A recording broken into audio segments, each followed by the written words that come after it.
Welcome to Let the Quran Speak. I'm Sophia, your host. Muslims spend the month of Ramadan battling the pangs of hunger. This year, Ramadan falls in the summer, which makes the struggle doubly challenging. One individual is asking Muslims to take their hunger-fighting superhero skills to the next level. Toronto lawyer Ziyaad is the man behind Give30, a campaign that encourages individuals to donate the money saved from not buying coffee or lunch for 30 days to their local food bank. Ziyaad is in studio with us today to explain what Give30 is trying to achieve and why he thinks Ramadan is the ideal time to take action for social change. Ziyaad, welcome to Let the Quran Speak.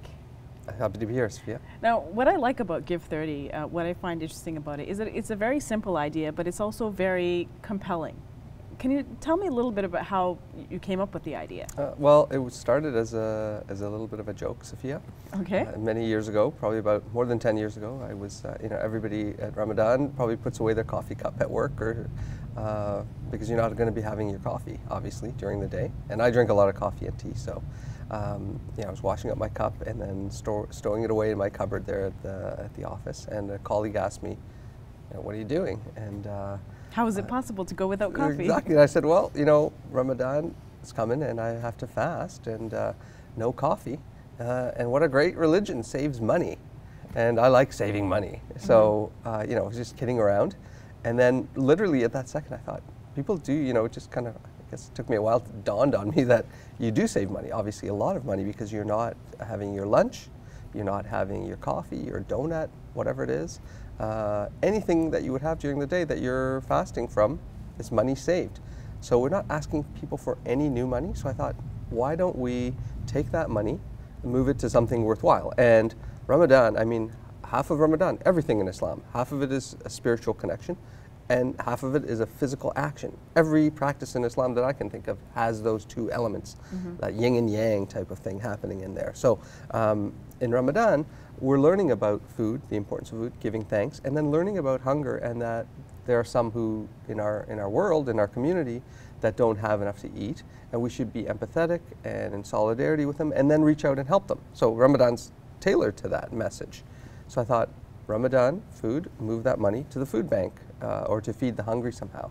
So I had that idea, I conceived of how it could work, but it just kind of sat there for a very long time in my head, and I just didn't have I convinced myself I didn't have the skills to make it happen, because I had conceived of a website and that, and God knows, I don't know how to do a website. So it just sat for a long time until I actually executed it in 2012. Did you have any individuals who were kind of pushing you towards that? I mean, what caused you to suddenly decide, okay, I tried for a couple of false starts. I tried doing it. And it was nerdy kid dependent. That's what I thought, I needed that nerd who would do the website, and I thought, can't figure it out. And so I planned a couple of times and it just didn't work. Thought about it, did a couple of PowerPoint things, mapped it out, and then just didn't go anywhere. So a couple of those happened, but then for some reason in 2012 I ran across this free website, Weebly.com. Thank you, San Francisco Weebly people. It's a fantastic site. It's drag and drop. So a guy like me could actually do it. So one night I was literally, once I found it, I just sat at my computer on a Saturday night and created basically within an hour the basic template and wrote up a few of the pages, and then the next thing, it just moved from there. So now your money, or the money that people are donating to Give30, is going to the food banks. What exactly are they going to do with it? A lot of the food banks in this country, so the partners that Give30 has, nationwide, we have 9 partners, 10 partners now, maybe 11 by the time this show's aired. So every major food bank in the country, in every major urban center and region in this country, and the entire province of Quebec is covered under Give30. Wow. So they do all sorts of work. So take Daily Bread Food Bank or Ottawa Food Bank as an example, and it's replicated with the others across country. So they will run, obviously, programs where people can come and get food. So they'll run a service where people who need food can come and get it.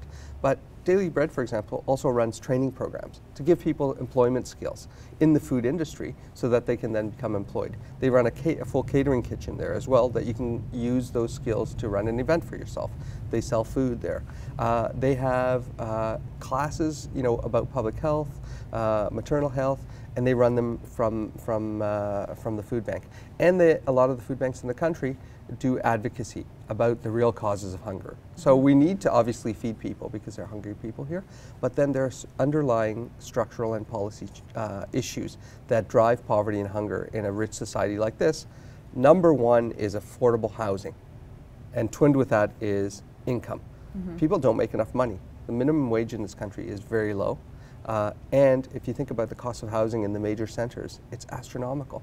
So an average food bank user will use 70% of their money in a month on rent, and that leaves them within between $4 and $6 a day across country. Those are the numbers for every other need. That includes your transit, any other thing you want, including food. And I challenge anyone to try to live on $4 to $6 a day. It's very difficult. So when your money runs out, you might need to turn to the food bank. So for someone who's thinking of donating, they're probably going to donate around $30, possibly double. But let's say you donate $30. What can that do for an individual? Most of the food banks. So I love food drives, and people should be giving to food drives. But when you give money to the food bank, they're partnered with grocery suppliers. I know Daily Bread sits right next to Campbell's Soup, and they work with them and get a lot of food from Campbell's. But they can leverage that dollar. So some of these food banks can turn $1 into $5 buying power. So you and I could go to any of our grocery stores and take our dollar and buy something. They could probably buy several times more than that dollar can buy, and that's really the efficiency of giving the money as well. And because I'm running a fully national campaign, and it's all virtual because it's Give30.ca is the website. You can go there and give online. And if you don't trust online, and I know some people don't, which is legitimate, you could give by phone by calling your local food bank. All the information's there, or you could send in a check if that's how you want to do it. So all the tools are there. Give30 is focused on giving money to the food banks because we're saving money during Ramadan. But some of my partners across country, some of the teams I have in places like Edmonton and Winnipeg are also doing food drives because there's things happening that are organic. But the main focus is to give those savings to the food bank.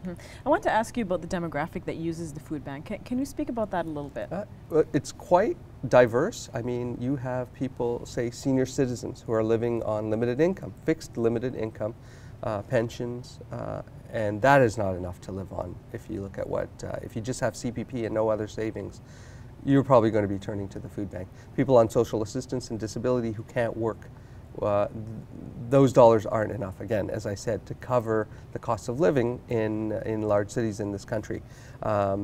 New immigrants, some of them who come to this country, also will turn to the food banks because they're in a transition phase.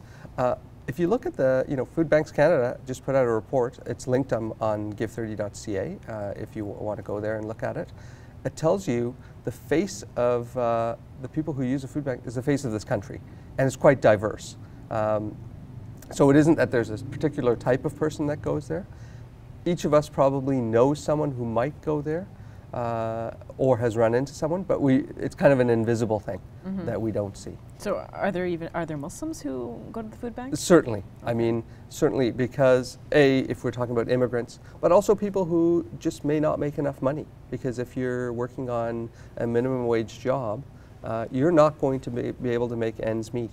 Now, I posted last night on my Facebook page, people should be scrolling down there, a Canadian woman in New York City put out a cookbook, How to Eat Well on $4 a Day.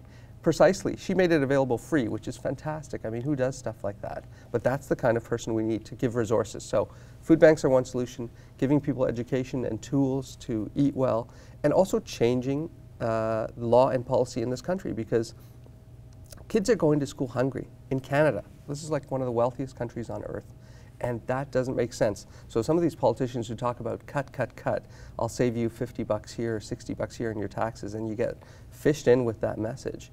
The long-term cost of that kid becoming a citizen, you're not going to learn very well. And then if there are health problems with that citizen going forward, think of the long-term cost. So short-term gain, long-term pain. So if people are voting, they need to really think about the long-term and bug your politicians to make this really the best country in the world. So I'm sensing that your focus is not just the food banks, but you're planning perhaps in the future to move beyond that. To Certainly. food security issues? Definitely. Okay. I mean, Give30, certainly we need to, Ramadan is perfect. Don't stop giving. Everybody give. We need to get people to give that money to food banks and move it there, move food to people. But we need long-term solutions. Ideally, we should not have food banks in this country. Of course, there will be hungry people. But on the scale that we have them, food banks began in Canada and the US in the 1980s, during the recession in the early 80s. They're still here. They were a temporary solution.